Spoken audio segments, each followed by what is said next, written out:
Selamat pagi teman-teman, kembali lagi di Westlight Community. Bagaimana kabar kalian? Bersyukur kita masih bisa dipertemukan pada ibadah online pagi ini. Sebelum memulai ibadah, terimalah berita anugerah yang terambil dalam Mazmur 68 ayat 4. Tetapi orang-orang benar bersukacita, mereka beria-ria di hadapan Allah, bergembira dan bersukacita. Selamat beribadah, Tuhan Yesus memberkati. Selamat pagi teman-teman. Pada pagi hari yang indah ini, kita harus tetap mau bersyukur kepada Tuhan meskipun di tengah-tengah pandemi seperti ini. Mari kita tetap bersemangat memuji Tuhan dan lakukan yang terbaik untuk Tuhan dengan mengagungkan namanya.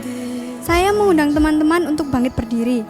Dan teman-teman, sebelum memulai ibadah di pagi hari ini, mari kita mempersiapkan diri kita untuk bersatu. You are here, moving in our midst. I worship you. Ibadah kita dilandasi dengan sebuah keyakinan bahwa pertolongan kita datangnya dari Allah Bapa pencipta langit dan bumi serta segala isinya, dan yang tidak meninggalkan hasil perbuatan tangannya. Turunlah kiranya atas kita damai sejahtera dari Allah Bapa, Allah Putra, dan Allah Roh Kudus. Amin. Mari teman-teman bersama-sama kita memuji dan meninggikan nama Tuhan dengan pujian bersuka dalam Tuhan.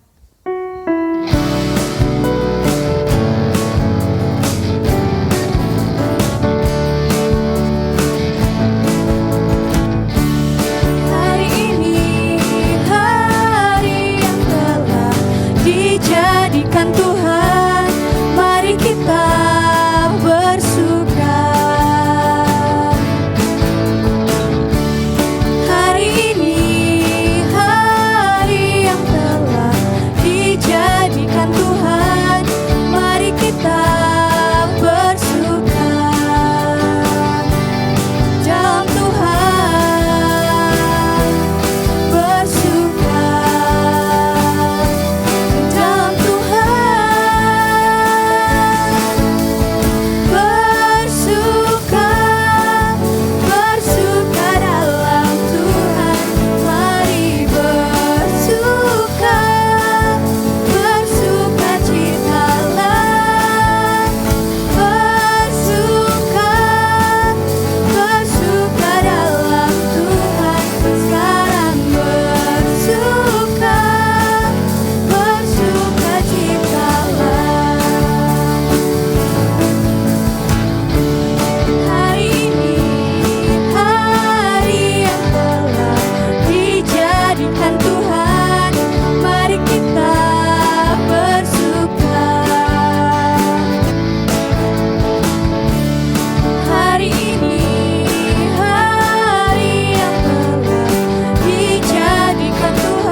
Teman-teman, pasti selama seminggu ini kita melakukan banyak dosa yang kita lakukan dengan sengaja maupun tidak sengaja ya Tuhan, yang teman-teman lakukan yang menyakiti hati Tuhan. Untuk itu mari saya ajak teman-teman untuk kita merenungkan apa yang kita perbuat. Untuk itu mari kita berdoa. Tuhan, terima kasih Tuhan karena Kau masih memelihara kami ya Tuhan. Tuhan, kami meminta ampun kepadamu. Selama seminggu ini kami telah banyak melakukan dosa yang telah kami lakukan dengan sengaja ataupun tidak sengaja ya Tuhan. Untuk itu ampunilah segala dosa kesalahan kami, agar kami tidak dapat mengulangi dosa yang menyakiti hati-Mu. Terima kasih Tuhan Yesus. Inilah doa dan permohonan kami serahkan hanya ke dalam tangan-Mu. Haleluya. Amin. Teman-teman, dipersilakan untuk duduk kembali. Teman-teman, setelah kita mohon ampun dan mengakui segala dosa yang telah kita perbuat, mari kita memuji nama Tuhan dengan lebih bersemangat lagi dengan pujian betapa hebat.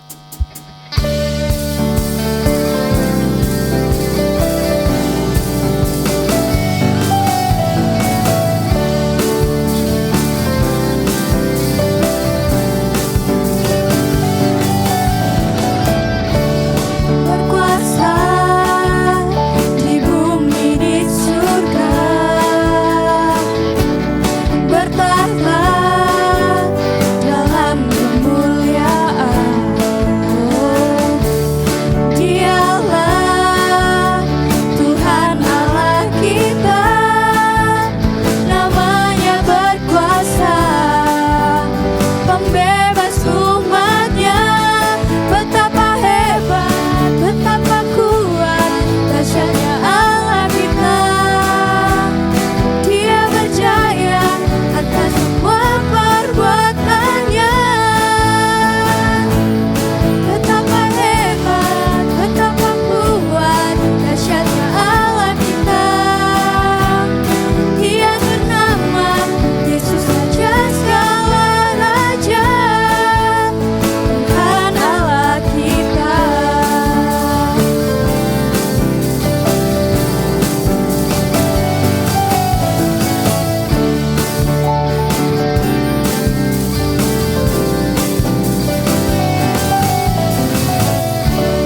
Berkuasa di bumi di surga, bertahta dalam kemuliaan. Dialah Tuhan Allah kita, namanya berkuasa, pembebas umatnya. Betapa hebat, betapa kuat, dahsyatnya Allah kita. Dia berjaya atas semua perbuatannya. Betapa hebat, betapa kuat, dahsyatnya Allah kita. Dia bernama Yesus Raja segala raja, Tuhan Allah kita. Mari teman-teman kita membacakan petunjuk hidup baru. Terambil dalam Kolose 3 ayat 16. Hendaklah perkataan Kristus diam dengan segala kekayaannya di antara kamu, sehingga kamu dengan segala hikmat mengajar dan menegur seorang akan yang lain, dan sambil menyanyikan mazmur dan pujian-pujian dan nyanyian rohani, kamu mengucap syukur kepada Allah di dalam hatimu. Mari kita sama-sama masuk lebih dalam kehadirat Tuhan. Sebelum mendengarkan firman Tuhan, mari kita menyanyikan Jadikan Aku Indah.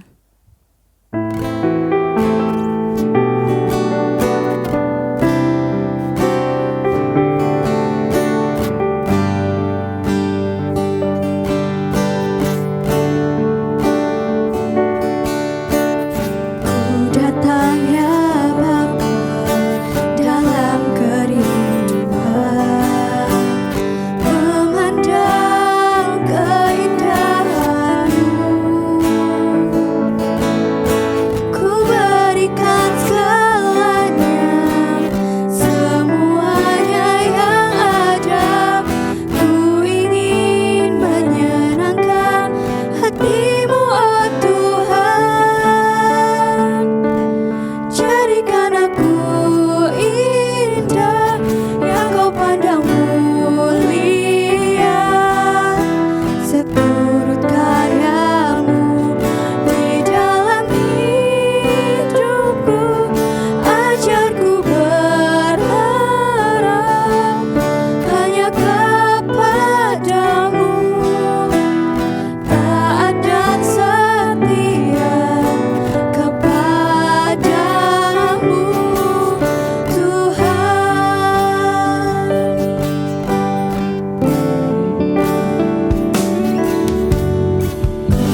dikasihi oleh Tuhan, mari kita datang kepada Tuhan. Kita bersyukur karena kita sudah memuji Tuhan.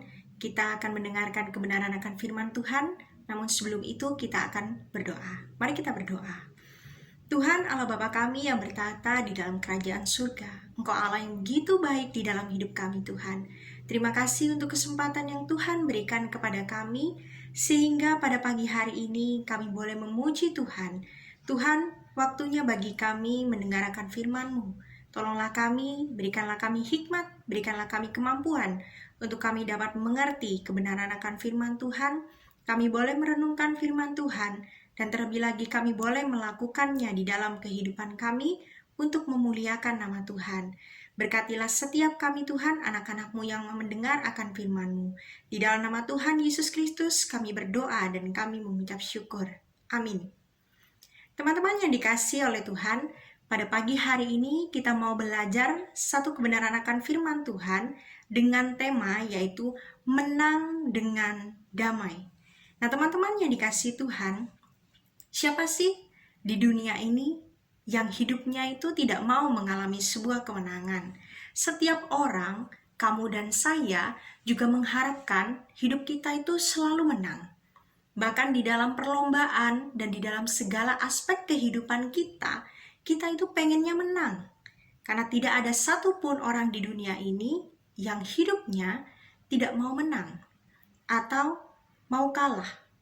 Tetapi semua orang, setiap orang selalu menginginkan kemenangan di dalam hidupnya. Tetapi pertanyaannya, kemenangan seperti apa yang mau kita raih di dalam kehidupan kita? Nah teman-teman yang dikasihi oleh Tuhan, pada pagi hari ini kita mau merenungkan suatu kebenaran firman Tuhan melalui 1 Samuel pasalnya yang ke-24, ayatnya yang pertama sampai ayatnya yang ke-23. Teman-teman bisa mempersiapkan Alkitab. Kita mau membaca kebenaran akan firman Tuhan ini sehingga dapat menolong kehidupan kita untuk menjalani hidup kita hari lepas hari. Daud membiarkan Saul hidup. Daud pergi dari sana lalu tinggal di kubu-kubu gunung di En-Gedi. Ketika Saul pulang sesudah memburu orang Filistin itu, diberitahukanlah kepadanya demikian. Ketahuilah, Daud ada di padang gurun En-Gedi. Kemudian Saul mengambil 3.000 orang yang terpilih dari seluruh orang Israel, lalu pergi mencari Daud dan orang-orangnya di gunung batu kambing hutan. Ia sampai ke kandang-kandang domba di tepi jalan. Di sana ada gua dan Saul masuk ke dalamnya untuk membuang hajat. Tetapi Daud dan orang-orangnya duduk di bagian belakang gua itu. Ayat yang kelima, lalu berkatalah orang-orangnya kepada Daud, telah tiba hari yang dikatakan Tuhan kepadamu. Sesungguhnya aku menyerahkan musuhmu ke dalam tanganmu. Maka perbuatlah kepadanya apa yang kau pandang baik. Maka Daud bangun, lalu memotong punca jubah Saul dengan diam-diam. Kemudian berdebar-debarlah hati Daud, karena ia telah memotong punca Saul. Lalu berkatalah ia kepada orang-orangnya, dijauhkanlah Tuhanlah kiranya daripadaku untuk melakukan hal yang demikian kepada tuanku, kepada orang yang diurapi Tuhan, yakni menjamah dia, sebab dialah orang yang diurapi Tuhan. Dan Daud mencegah orang-orangnya dengan perkataan itu. Ia tidak mengizinkan mereka bangkit menyerang Saul. Sementara itu Saul telah bangun meninggalkan gua itu hendak melanjutkan perjalanannya. Kemudian bangunlah Daud, ia keluar dari dalam gua itu dan berseru kepada Saul dari belakang, katanya, "Tuanku Raja!" Saul menoleh ke belakang. Lalu Daud berlutut dengan mukanya ke tanah dan sujud menyembah. Lalu berkatalah Daud kepada Saul, "Mengapa engkau mendengarkan perkataan orang-orang yang mengatakan, sesungguhnya Daud mengikhtiarkan celakamu? Ketahuilah, pada hari ini matamu sendiri melihat bahwa Tuhan sekarang menyerahkan engkau ke dalam tanganku dalam gua itu.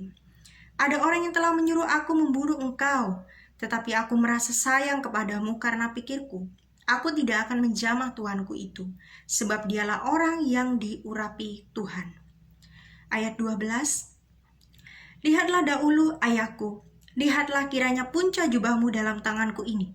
Sebab dari kenyataan bahwa aku memotong punca jubahmu dengan tidak membunuh engkau, dapatlah kau ketahui dan kau lihat bahwa tanganku bersih daripada kejahatan dan pengkhianatan.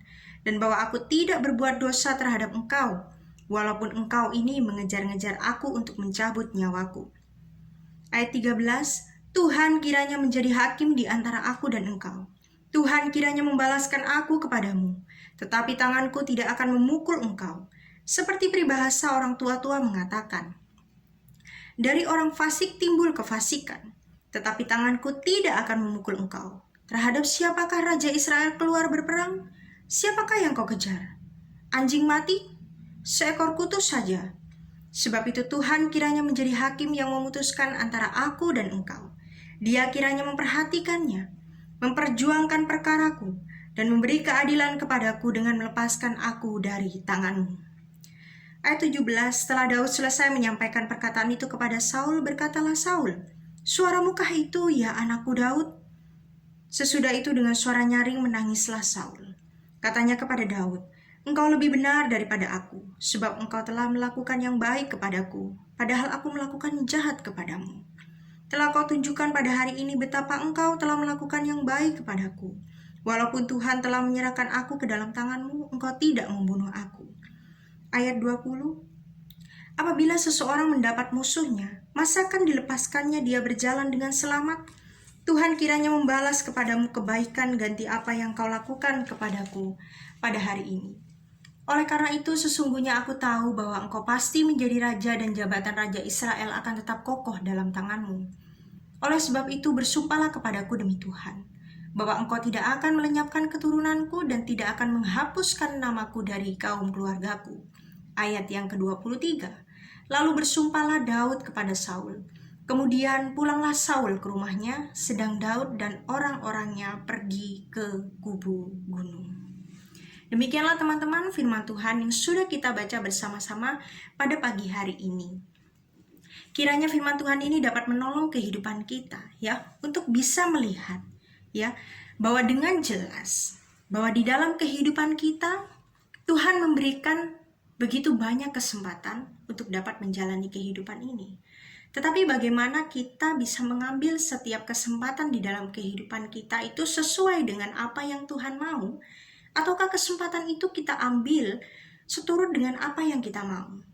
Nah, pagi hari ini kita mau melihat bagaimana kesempatan di dalam kehidupan Raja Daud ya untuk bisa diambil di dalam hidupnya berkaitan dengan apa? Kesempatan untuk menyelamatkan dirinya dari kejaran Raja Saul selama ini yang kita tahu bahwa Raja Saul ingin sekali membunuh Raja Daud.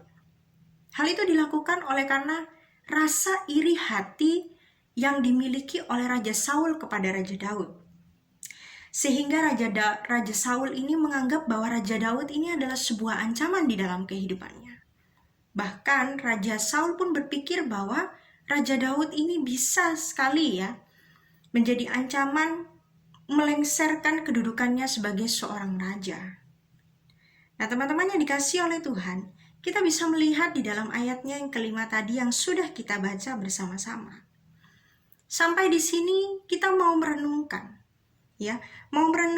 tentang sebuah kalimat yang mungkin sering kali kita dengar di dalam kehidupan kita, yaitu hidup ini adalah kesempatan. Yang menjadi pertanyaannya, apakah benar di dalam ayat yang kelima tadi ya, merupakan kesempatan yang Tuhan berikan kepada Daud itu untuk membunuh Saul? Apakah benar ya, Tuhan memberikan kesempatan kepada Daud itu untuk membunuh Saul? Walaupun kita tahu teman-teman, bahwa selama ini Saul terus mengejar-ngejar Raja Daud. Ya, untuk apa? Untuk membunuhnya. Artinya Daud wajar dong kalau dia punya kesempatan untuk bisa membunuh Saul daripada Daud yang dibunuh oleh Saul. Tetapi pada pagi hari ini kita akan melihat kembali ya, kita akan lanjut di dalam ayatnya yang ke-6 ini menjadi sangat menarik ya di dalam kehidupan kita untuk belajar kebenaran akan firman Tuhan. Dikatakan di dalam ayatnya yang ke-6 adalah kemudian berdebar-debarlah hati Daud, ya. Karena apa? Karena ia telah memotong punca Saul, memotong punca jubah dari Raja Saul. Kita mau melihat Daud dikatakan hanya memotong punca jubah dari Raja Saul. Dia tidak membunuh Saul, teman-teman. Nah, kalau teman-teman ada di posisi Raja Daud yang terus dikejar-kejar kemanapun teman-teman pergi, teman-teman dikejar oleh karena apa? Keirihatian seseorang terhadap teman-teman, ya. Karena teman-teman ini dianggap mengancam kehidupan orang tersebut. Dan ketika suatu waktu ada kesempatan bagi teman-teman berbalik untuk bisa apa? Membela diri, untuk bisa mengamankan diri teman-teman. Mana yang teman-teman pilih? Melakukan seperti yang Daud lakukan? Ya? Atau melakukan seperti apa yang keinginan kita lakukan, yaitu untuk menyelamatkan diri kita terlebih dahulu. Nah, di dalam ayat 6 ini kita melihat bahwa ada kata berdebar-debarlah hati Daud. Teman-teman, pada umumnya seseorang yang akan berbuat dosa, ya, hatinya itu berdebar-debar. Ada perasaan bahwa dia tahu bahwa apa yang dilakukan itu salah, ya. Tetapi hal itu juga bisa terjadi karena ia takut ketahuan, takut kepergok terhadap hal yang dia lakukan. Nah, rasa berdebar-debar di dalam hati itu terus mengikuti ketika sekali mungkin akan melakukan dosa. Tetapi bagaimana jika berkali-kali? Maka debar-debar itu saya rasa sudah nggak ada lagi. Karena apa? Udah biasa. Sudah biasa melakukan dosa, sudah biasa melakukan kesalahan. Nah, hal itulah yang dialami oleh Raja Daud ketika Raja Daud mau memotong punca jubah dari Raja Saul. Bukan untuk membunuhnya, teman-teman. Itu cuma mau motong, ya. Tapi dikatakan berdebar-debarlah hati Daud. Teman-teman yang dikasihi Tuhan, dosa demikian menjerat kehidupan manusia, ya.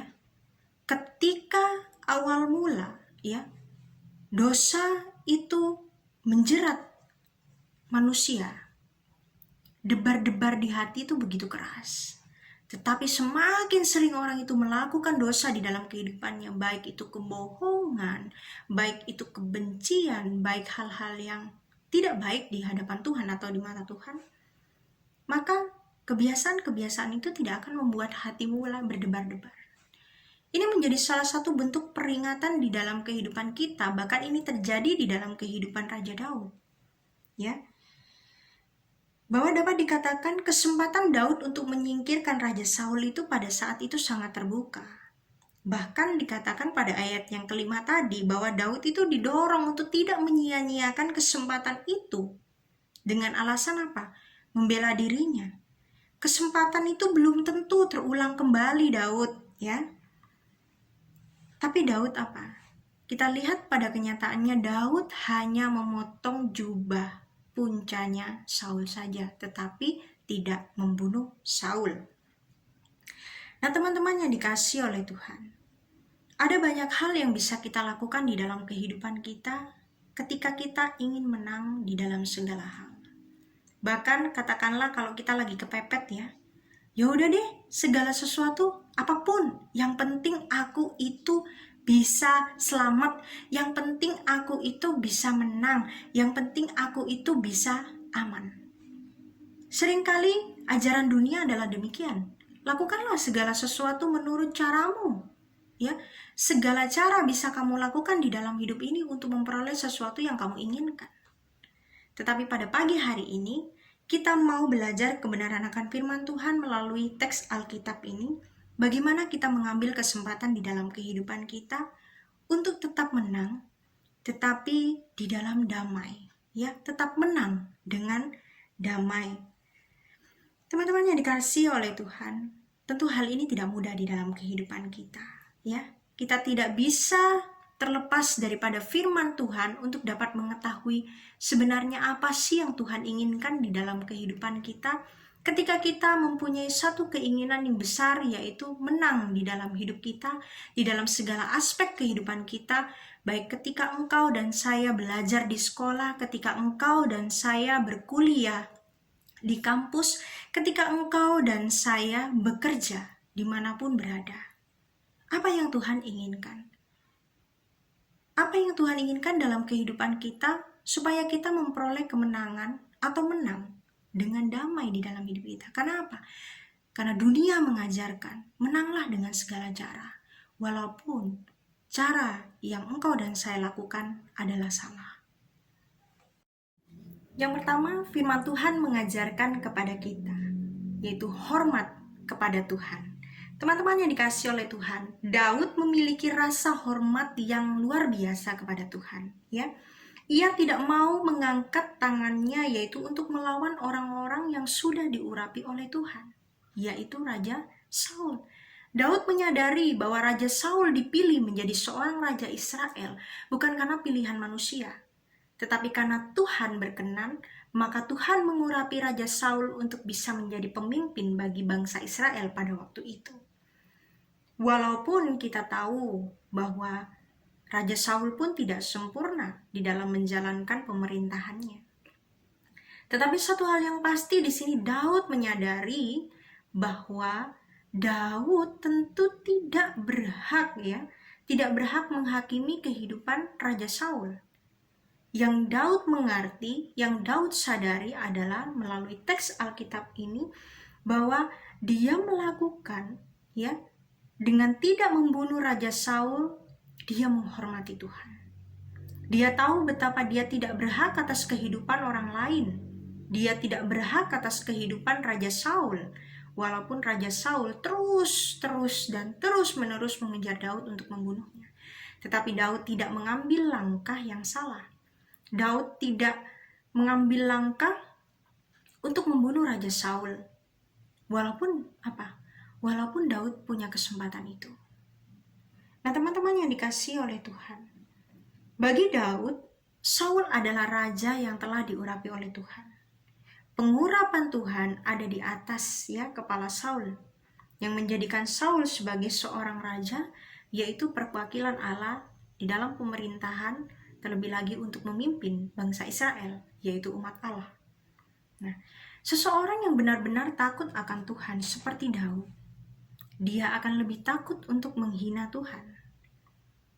Sedangkan seseorang yang tidak takut akan Tuhan, yang terbiasa menghina Tuhan, apapun yang melambangkan tentang Tuhan, maka dia tidak akan pernah sanggup untuk hidup dengan perasaan takut akan Tuhan.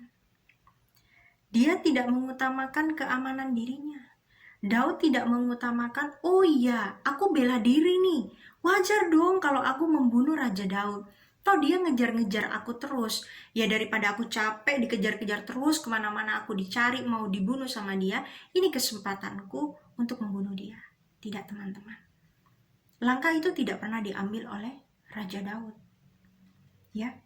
Karena Daud tahu bahwa Saul adalah orang yang diurapi Tuhan, dan hanya Tuhan yang berhak memberikan penghakiman dan penghukuman bagi Raja Saul.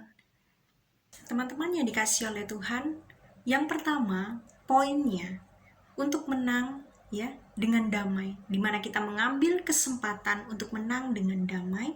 Yang pertama tadi adalah hormat kepada Tuhan. Dan hal yang kedua yang harus dilakukan adalah membuktikan diri.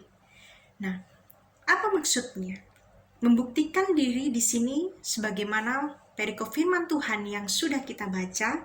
Membuktikan diri di sini adalah membuktikan diri kita bahwa kita ini bukan ancaman untuk orang lain. Nah, teman-teman, ada 3 hal yang Raja Daud sampaikan kepada Saul pada saat itu. Mari kita lihat pada ayatnya yang ke-13 dikatakan bahwa Tuhan kiranya menjadi hakim di antara aku dan engkau. Tuhan kiranya membalaskan aku kepadamu, tetapi tanganku tidak akan memukul engkau. Hal itu dikatakan oleh Raja Daud kepada Raja Saul. Artinya di sini Daud membuktikan kepada Raja Saul dengan perkataannya bahwa Daud membiarkan Tuhanlah yang bertindak. Daud mengatakan kepada Saul di mana dia membiarkan Saul untuk hidup. supaya Tuhan bertindak kepada Saul. Pada intinya seperti ini teman-teman. Kalau suatu waktu nanti ya, Saul itu bisa berubah menjadi orang yang baik, tidak lagi mengejar-ngejar Raja Daud, maka Daud selamat. Daud bebas dari kejar-kejaran Raja Saul. Tetapi kalau Saul tidak berubah, Daud pun berpikir tidak ada yang bisa dia lakukan. Oleh karena itu, apa yang dilakukan oleh Daud adalah berserah penuh kepada Tuhan. Daud membiarkan Tuhan untuk mengambil tindakan bagi Raja Saul. Karena apa? Karena Daud tahu bahwa Tuhanlah yang lebih berhak ya untuk bisa menghakimi bahkan menghukum Raja Saul. Nah, teman-teman, hal ini perlu kita renungkan di dalam kehidupan kita. Kita tidak perlu capek-capek ya, pikiran kita, perkataan kita, perbuatan kita, atau tangan kita menyentuh, menyakiti orang lain, melakukan kejahatan kepada orang lain untuk memperoleh sebuah kemenangan di dalam kehidupan kita. Apapun bentuknya itu, ya. Karena seharusnya kita sadar dan karena seharusnya kita tahu. Kalau memang hanya Tuhan yang berhak menghukum ataupun menghakimi orang lain di dalam kehidupan kita, ya, maka sebenarnya kita bisa lihat secara logika atau kita bisa memikirkannya secara logika kita, teman-teman, ya. Sebenarnya siapa sih yang lebih jauh berada di dalam bahaya? Hidup Raja Saul atau hidup Raja Daud? Kalau Raja Daud hanya dikejar-kejar oleh Raja Saul, tetapi Saul dikejar-kejar oleh Tuhan. Mana yang lebih besar bahayanya? Oleh karena itu, teman-teman, satu poin ini penting di dalam kehidupan kita, bahwa Daud menyampaikan kepada Saul, membuktikan dirinya dia tuh bukan ancaman, ya. Dia tuh bukan ancaman. Dan yang kedua yang dikatakan oleh Raja Daud adalah menyampaikan peribahasa. Di dalam ayat yang ke-14 dikatakan, seperti peribahasa orang tua-tua mengatakan, dari orang fasik timbul kefasikan, tetapi tanganku tidak akan memukul engkau. Teman-teman yang dikasihi oleh Tuhan, Daud sangat mengerti dan Daud sangat tahu bahwa dia tidak berhak atas kehidupan Raja Saul, apapun kesalahan yang dilakukan oleh Raja Saul, bahkan meskipun Raja Saul terus mengejar Raja Daud untuk membunuhnya. Tetapi di sini Daud mengatakan bahwa dia tidak akan memukul dengan tangannya, tetapi dia menyerahkan penuh semuanya supaya Tuhan mengambil tindakan terhadap Raja Saul sendiri. Karena Raja Saul adalah raja yang telah diurapi oleh Tuhan sendiri. Dan yang ketiga, apa sih yang disampaikan oleh Raja Daud kepada Raja Saul? Yaitu Daud mengingatkan kepada Raja Saul bahwa Raja Daud itu bukan siapa-siapa.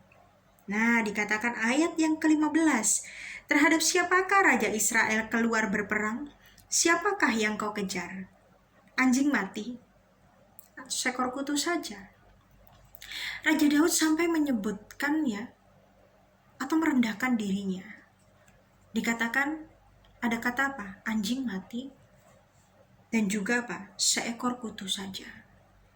Daud mengerti dan menyadari betapa kecilnya dia di hadapan Tuhan. Betapa bukan siapa-siapanya dia di hadapan Tuhan, sehingga tidak perlu Raja Saul menganggapnya sebagai sebuah ancaman di dalam kehidupannya untuk merebut tahta daripada Raja Saul. Nah, teman-teman, ketika kita mau membuktikan diri kita di hadapan orang lain, ya, tentu tidak mudah. Seringkali kita membuktikan diri kita di hadapan orang lain itu berbanding terbalik dengan apa yang dilakukan oleh Raja Daud kepada Raja Saul. Kita lebih ingin menonjolkan sisi wahnya kita. Kita lebih ingin menonjolkan, ini loh saya bisa melakukan segala sesuatu. Ini loh diri saya. Kalau kita tidak dihargai, kita tidak dihormati, ya, kita seringkali marah, ya. Kita seringkali menggerutu, kita seringkali bersungut-sungut, kenapa aku tidak dihargai, kenapa aku tidak dihormati, dan lain sebagainya. Lalu sekarang, ketika kita sudah tahu kebenaran akan firman Tuhan, apa yang teman-teman dan saya akan lakukan? Ya. Untuk menjalani kehidupan ini tentu kita tidak mudah, teman-teman, ya. Hidup itu adalah kesempatan. Tetapi bagaimana teman-teman dan saya mengambil kesempatan itu adalah pilihan teman-teman dan saya. Ya. Ingin mengalami, ingin merasakan, ingin menikmati sebuah kemenangan di dalam hidup. Menang di dalam hidup dengan cara yang seperti apa?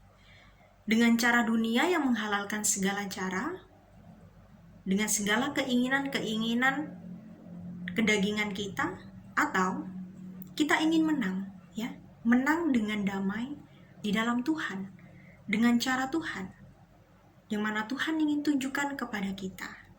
Tidak seperti apa yang kita mau, tetapi seperti apa yang Tuhan mau. Nah, teman-teman yang dikasihi oleh Tuhan, hal ini memang tidak mudah di dalam kehidupan kita, tetapi ayo, mari kita bersama-sama terus belajar, berproses di dalam kehidupan kita, ya. Untuk apa? Untuk memiliki hidup yang menang dengan damai, ya. Maka dari itu, hal yang utama, hormatlah kepada Tuhan. Ketika engkau dan saya bisa hidup hormat kepada Tuhan, tahu apa yang Tuhan inginkan di dalam kehidupan kita, maka kemenangan itu akan senantiasa kita raih di dalam hidup kita. Baik ketika teman-teman harus bersekolah, ya, teman-teman bisa menyadari bagaimana menghormati Tuhan. Caranya bagaimana menghormati Tuhan, bagaimana hormat kepada Tuhan, yaitu ketika kita belajar, ketika kita mau meraih kemenangan, kesuksesan, ketika kita bersekolah, janganlah mencontek. Kita tahu mencontek adalah sesuatu yang tidak benar, tidak baik. Untuk yang pertama-tama pasti hatinya berdebar-debar, seperti tadi ya, Raja Daud berdebar-debar hatinya waktu mau motong punca jubah dari Raja Saul. Begitu juga awal-awal dengan kita, mungkin ketika kita mencoba pertama kali mencontek. Aduh, ya apa ya caranya? Gimana ya, takut ketahuan. Terus nanti gimana kalau ketahuan? Debar-debar itu masih ada. Tetapi ketika teman-teman sudah sering mencontek, ya, atau melakukan banyak sekali ketidakjujuran di dalam kalian bersekolah, maka debar-debar itu sudah tidak ada lagi. Debar-debar itu tidak kita rasakan lagi sebagai suatu bentuk peringatan bahwa itu salah. Teman-teman, jangan takut kepada guru. Jangan takut nilaimu jelek, ya. Jangan takut nilaimu merah di raport. Tetapi takutlah kepada Tuhan terlebih dahulu. Maka engkau bisa melakukan segala sesuatunya dengan apa? Dengan baik. Artinya ketika engkau mau mencapai nilai yang baik, mau memperoleh nilai yang baik ketika engkau mau bersekolah, ya, ataupun kalian semua yang berkuliah saat ini, maka berusahalah dengan baik, bekerjalah dengan keras, ya, tidak dengan mencontek, tetapi dengan tekun belajar, terus belajar, tidak jemu-jemu untuk belajar, karena Tuhan memberikan kepada setiap kita, ya, talenta apa? Untuk kita bisa belajar, ya, sebagai seorang murid, ya, baik di sekolah ataupun di kampus. Kita diberikan hikmat oleh Tuhan untuk bisa apa? Belajar. Maka belajarlah, jangan mencontek. Oleh karena itu, hal itu harus kita lakukan. Harus teman-teman lakukan. Jangan lagi mencontek. Hormatilah Tuhan, ya. Hormatlah kepada Tuhan dengan melakukan hal-hal kecil, ya, yang mungkin seringkali sudah menjadi kebiasaan kita yang tidak baik sampai saat ini. Nah, teman-teman yang dikasihi Tuhan, yang kedua, buktikanlah dirimu. Bagaimana engkau membuktikan, ya, di dalam hidupmu bahwa engkau adalah seseorang, ya, seseorang yang sangat menginginkan sebuah kemenangan itu dengan cara yang baik, sesuai dengan cara Tuhan, ya, bukan sesuai dengan cara kita sendiri. Tidak semau gue, tidak seperti apa yang kita mau inginkan. Oh, semuanya apa yang mau kita inginkan ya kita lakukan, terserah itu salah atau benar kita nggak mau tahu. Tidak, teman-teman. Tetapi kita membuktikan diri kita, ya, sebagai anak-anak Tuhan, ya, selain hormat kepada Tuhan, ya, kita tahu ya, kita tahu apa yang harus kita lakukan di dalam kehidupan kita, yaitu berserah kepada Tuhan. Ketika engkau mau nilaimu baik, ketika engkau mau pekerjaanmu baik, ya, selain engkau terbuka, jujur, tidak berbohong, tidak mencontek, dan lain sebagainya, maka engkau harus berserah kepada Tuhan. Porsimu adalah belajar. Porsimu adalah belajar dengan tekun, tidak jemu-jemu untuk belajar. Bahkan orang tua kalian ya berusaha untuk mengkursuskan kalian, untuk bisa mengikutkan kalian di dalam les, supaya nilai kalian baik, tidak dengan cara mencontek. Maka setelah itu, setelah apa yang sudah kalian kerjakan teman-teman, berserahlah kepada Tuhan. Tidak perlu takut, tidak perlu khawatir. Ketika engkau sudah memaksimalkan apa yang harus engkau kerjakan dan engkau lakukan, percayalah bahwa Tuhan juga mengerjakan bagiannya setelah engkau mengerjakan bagian-bagianmu. Teman-teman, sungguh indah kalau kita hidup berkemenangan di dalam damai, ya.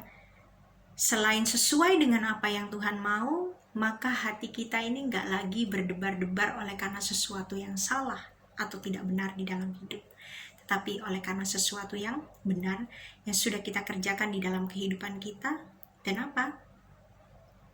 Bukan hanya Tuhan yang mengakui kita, tetapi orang yang melihat kita pun mengakui kita. Demikianlah firman Tuhan, biarlah menjadi berkat bagi kita semua. Tuhan Yesus memberkati kita semua. Mari kita berdoa.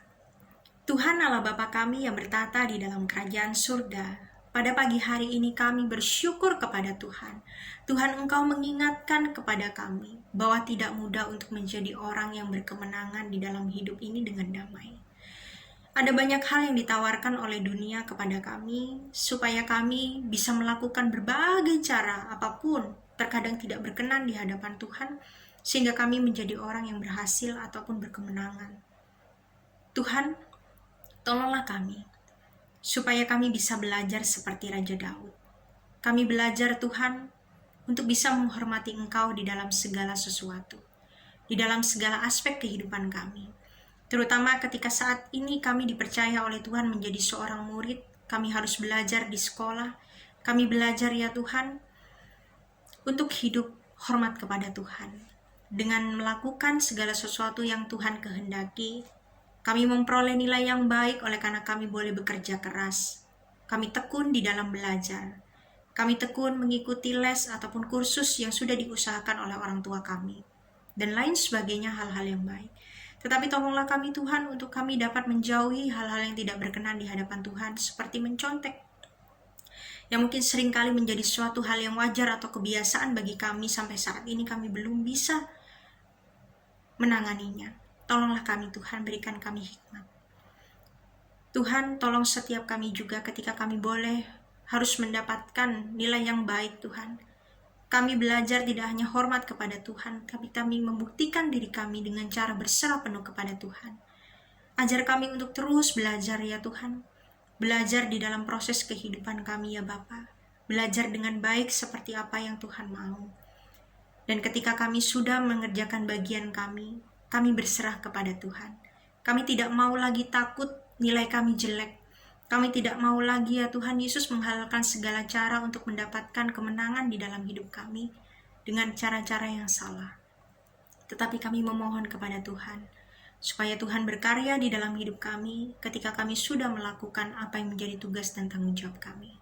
Terima kasih Tuhan, berikan kami hikmat, pimpinlah kami ya Tuhan, supaya kami boleh hidup hormat kepada Tuhan. Kami juga dapat membuktikan diri kami ya Tuhan di hadapan Tuhan dengan berserah kepada Engkau. Biarlah hidup kami boleh mengambil kesempatan di dalam hidup kami ini untuk menang dengan damai, dengan cara Tuhan, bukan cara kami. Terpujilah Engkau Tuhan, berkatilah anak-anak-Mu. Inilah doa kami Tuhan, kami serahkan hanya di dalam satu nama Tuhan kami, Yesus Kristus, sebagai Tuhan dan Juru Selamat kami yang hidup. Amin. Selamat pagi teman-teman, Tuhan Yesus memberkati kita semua. Ibadah kita telah selesai. Kiranya firman pagi ini dapat kita renungkan dan kita lakukan sehingga kita semua bisa menjadi berkat bagi banyak orang. Happy Sunday, see you and God bless you.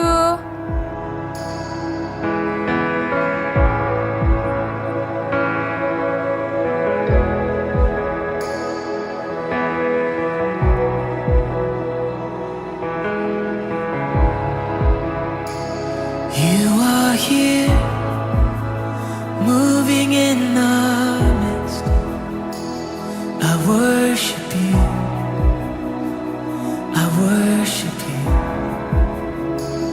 You are here.